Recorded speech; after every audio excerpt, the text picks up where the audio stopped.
First, should the migrant barge be shut down right now? The migrant barge, 02078622222. We'd love your call. An unnamed migrant died on the Bibby Stockholm yesterday morning with reports that they took their own life. A full investigation has been launched by the Home Office amid claims the migrants are living in poor conditions and are suffering mental health problems. Charities such as Care for Calais and Freedom from Torture are now demanding that the barge is shut permanently. And Shola, you touched on this before the break. Do you think the barge should be shut down? I think it should. And the asylum seeker who died is not unnamed anymore. He's a doctor from Cameroon and very well forgive qualified me, I didn't doctor. know that. Yes. Okay, that's since we go into there. I think it's important for us to put the human face on, on the asylum seekers and refugees who are constantly demonized and dehumanized by this government. The barge, his tragic death actually exemplifies everything that is wrong with the barge and the Rwanda policy. Because the entire thing is to take these people who've come to us asking for help and keep them out of sight and out of mind. As though keeping them out of sight totally, removes any kind of duty we have to them.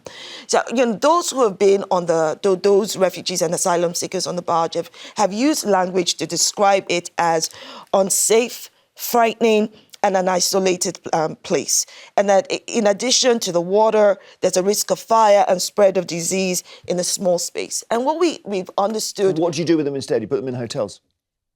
What there's hotels, or you find buildings... You've got £8 million a day on hotels. We don't keep them isolated. This barge doesn't work. The policy doesn't work. Our treatment doesn't work. We need to process their applications. Well, they're trying to do that. They're trying, but they're not trying hard enough. But I mean, we're saying we need to process. They discovered in November that during the processing, tens of thousands of people simply go missing because either it's taking too long or they think it's not going their way. So people come in the studio every day and say, we need to process faster. They're trying to do it. But the problem here is, in trying to process faster, they're not identifying the legacy issues. So whether people disappear or, the way that they have to accommodate people, there are going to be problems that this country has created in not processing or supporting people as quickly and not creating enough safe places for them to make applications. Well, we have a lot of people. We've got about, I think, 160,000 unprocessed now. Angela, what do you think?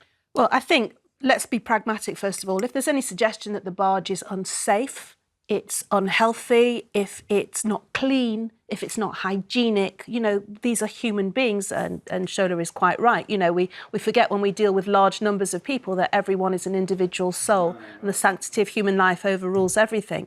That said, if those requirements are met, because I know they found a strain of Legionella back in August, if it is absolutely assured that this place is safe to stay in, then what else do you do? The pressure on local services is huge. The cost to putting people in hotels is massive, £6 to £8 million.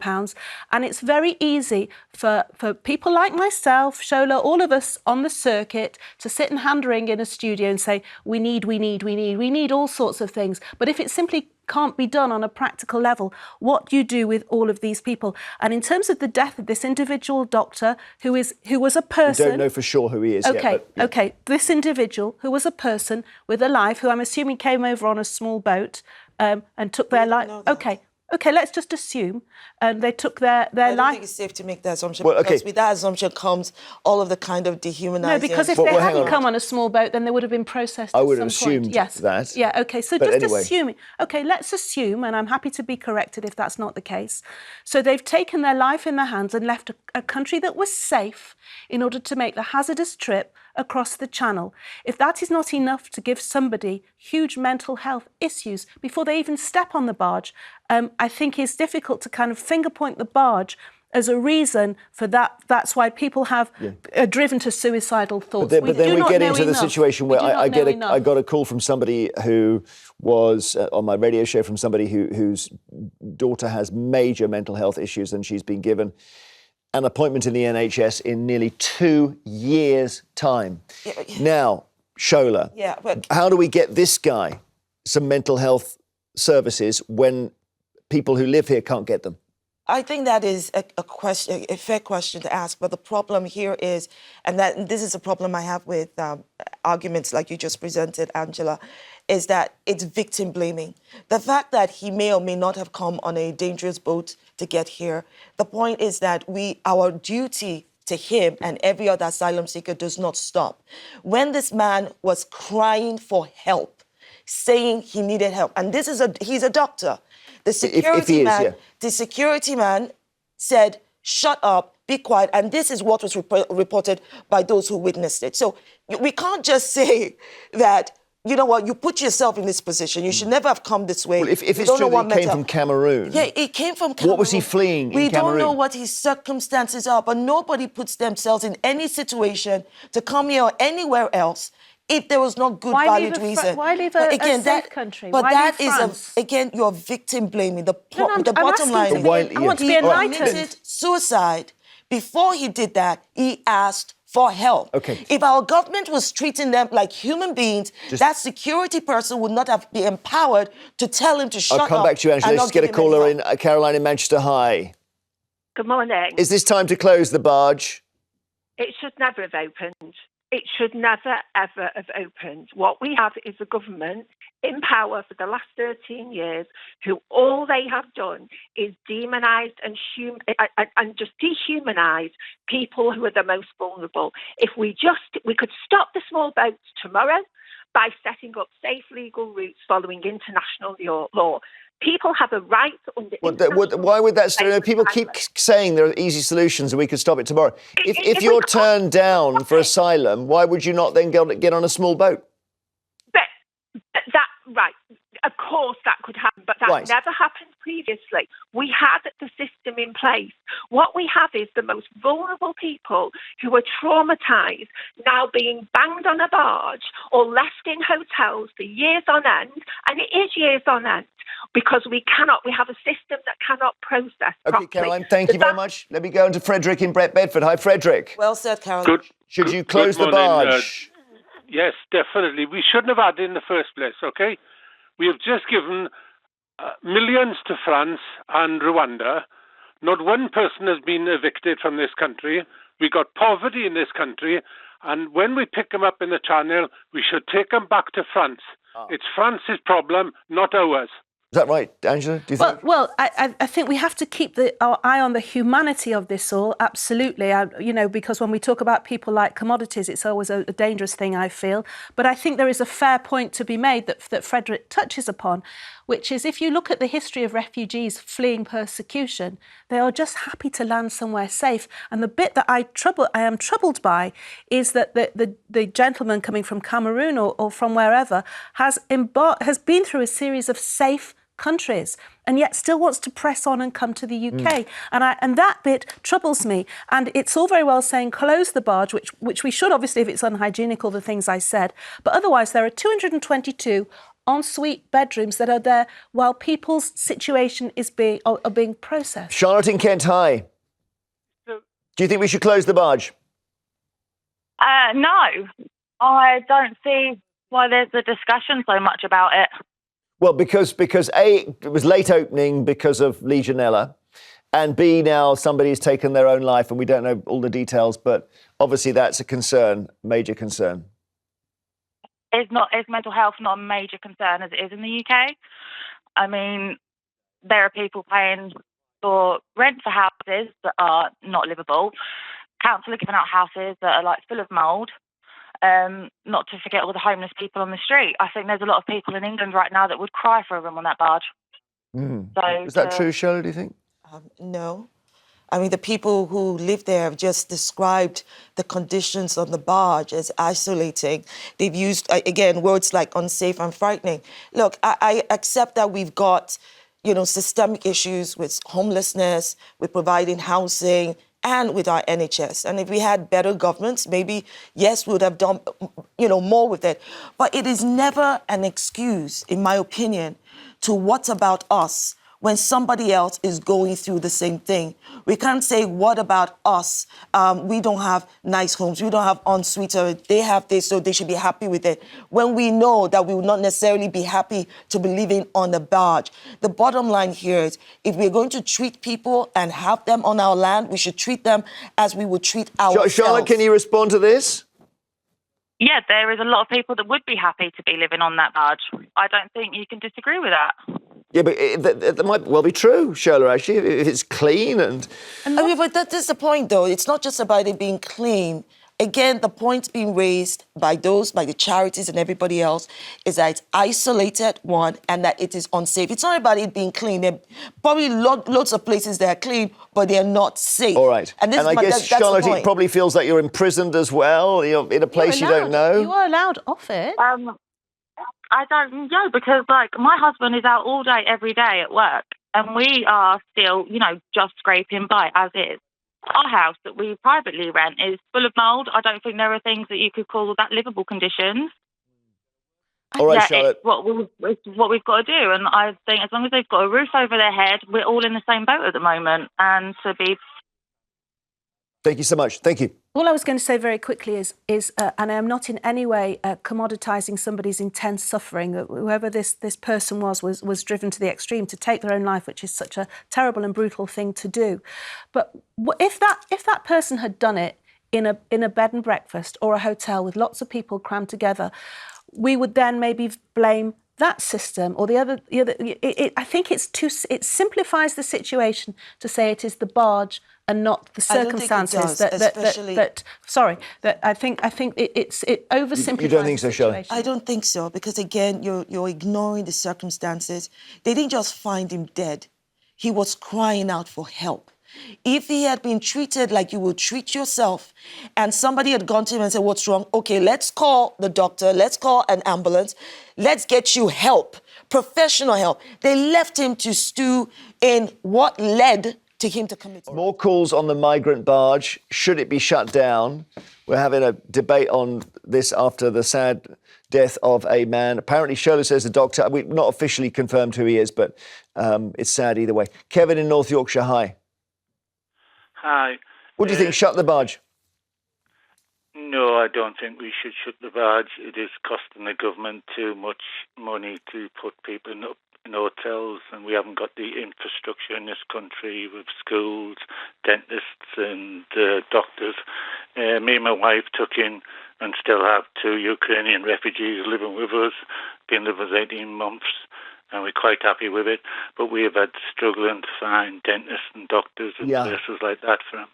But what my gripe is, like I say, I'm not against the Rwanda policy, because they say it costs hundreds of millions of what the government has spent, but none of these reports and news say how much it's costing to keep people in hotels, and then multiply it by a week, and then by a month, by a year.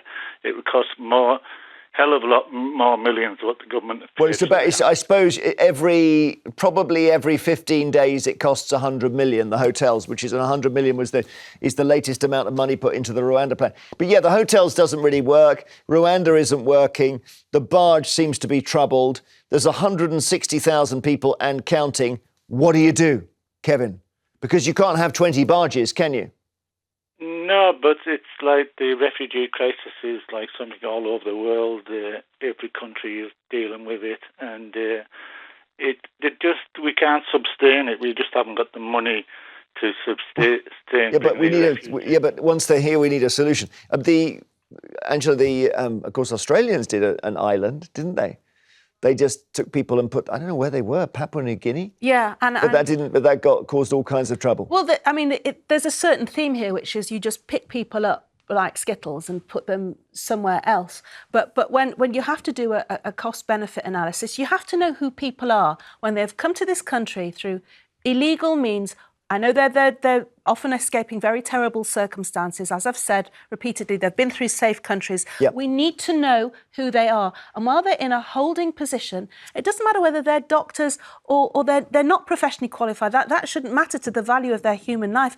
But there's a matter of security, there's a matter of pragmatism, and they have to be in a place while that is going on. And we may want it to move faster and all the things that we've said, but if it isn't, then it isn't. And there is no political party that suggested an alternative. I'll bring you in a sec, Shola, but let's just go to Cheryl in Derbyshire. Hi, Cheryl. Morning. Would you shut this barge? Yes. So is she, because people are, there's absolutely a split about this, I wouldn't shut it, no, sorry. No, right. No, I wouldn't, no. So why did you change your mind just then? I didn't. Oh. No, I spoke to somebody before. No. Oh, I'm I so sorry. wouldn't- Okay. So you'd keep it open because what? Because we need somewhere.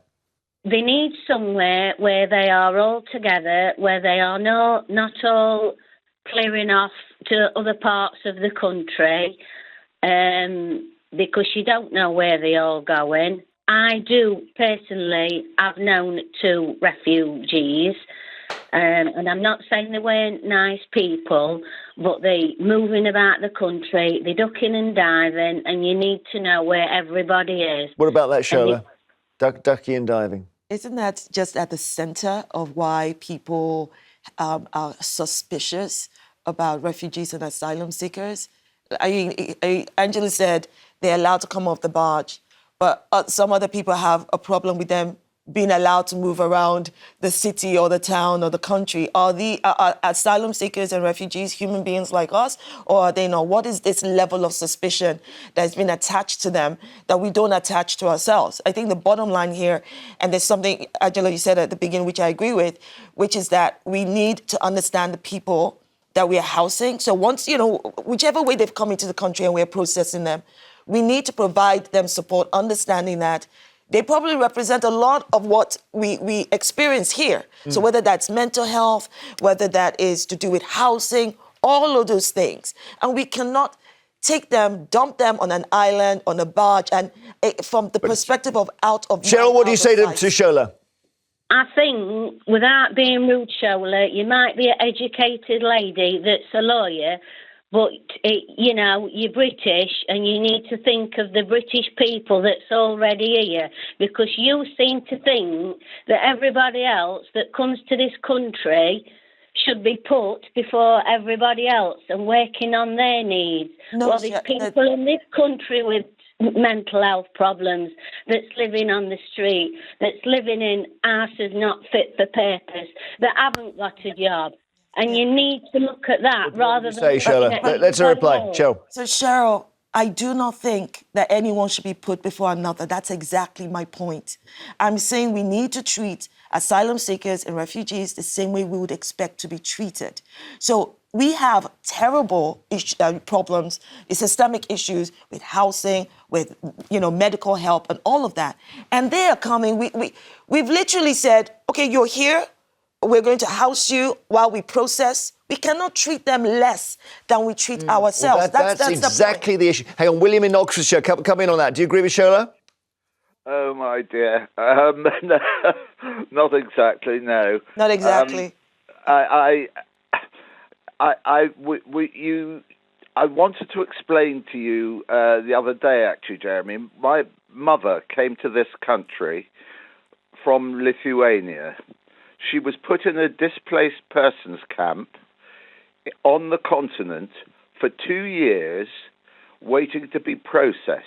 Is this after if Lithuania went Soviet? Is that right? No, this is at the end of the Second World War. Well, that is the same time. Yeah, exactly. And yeah. They were given the option of which country they wanted to go to, and they were given the option of, if you don't get a job within 6 months, you are sent back. So it made people more determined to be self-reliant rather than relying on our state. Maybe we need... So, William, the point about that is somebody centrally in Europe was doing a business of trying to move people around. Maybe that's what we need here. I know we're not in the EU anymore, but maybe we need somebody to say, look, Britain, you take 500,000 and then we'll stop anyone else coming from France. Jeremy, you do realise that many of these asylum seekers and refugees want to be self-reliant, but they're not allowed to work. Can I ask? They do want to be self-reliant. I'm curious, Shola, because this has come up a couple of times. I completely understand that self-interest is king, and when your personal safety is compromised or threatened, you need to move, as huge numbers of displaced people did during the Second World War, like William's mother will have done. If they are coming through safe countries, what's your argument about them staying in a safe country rather than making that final journey to Britain? Oh, you see, this is, again, one of these arguments that keep coming up. No, I'm curious what your view is. Okay, my view is that some of these asylum seekers and refugees do stop in safe countries, right, that they have a relationship with, a history with, and some come here to Britain because they are connected to Britain, whether it is, coming from a former colonized country. Right. Whether it's I feel we lost William. language, I asked William a whether question it is and you- that they've got family or connections here, and that is a valid reason. All right. To see William, I'm sorry, we lost. I asked you a question and then Shola started. I'm sorry. We lost you. Is your mum still with us? No, she passed away a couple of years ago. Right. I'm sorry. We'll move on. She did actually find a job within 6 months. Brilliant. And that's why you're here today calling us. Thank you so much for your call. Please ring again. After the break, is Boris Johnson the only man who can keep the Tories in power?